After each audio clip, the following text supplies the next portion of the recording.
Hi, this is Beth Cantor, Best Blog, and I'm here with Nick Booth from podnosh.com and socialmediasurgeries.com and helpmeinvestigate.com. Oh wow, lots of taglines and titles Sorry. there.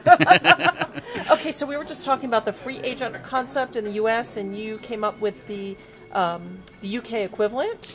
Yeah, it's this group of people who just get on with stuff regardless. And there's this woman called Tessie Britton who compiled this book called Handmade, which, trust me, is really worth a read.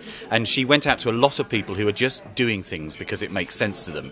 And a chap called David Barry wrote an essay that sort of encapsulated what their qualities are. And he used this phrase. He described them as militant optimists. And every time I talk to a room full of people, and I use this phrase too, they just sort of get it. They understand that there are people out there who know that things can be better, will fight and do anything to make them better, and they're militant about it. They will get on with it regardless of what the system says. So I've always found this idea of militant optimism very, very appealing. And I know a lot of them. And they're all interesting, sometimes challenging, but remarkable people.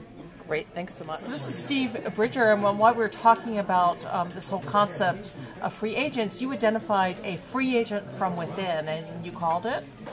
Positive disruptors. I'm sure I'm not the first to use that term, but these are people who have been quite often recruited, being attracted by a job description, by an organisation, a cause, where they've been promised that they've been attracted by the mission, basically.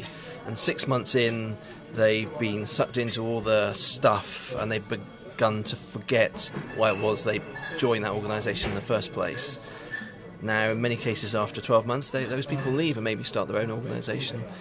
Sometimes they leave and go to another charity, but those are the people that organisations have to embrace and hold on to. So it's kind of like a free agent from within. It's a free agent from within. A militant exactly. optimism that's on staff. Exactly. Great.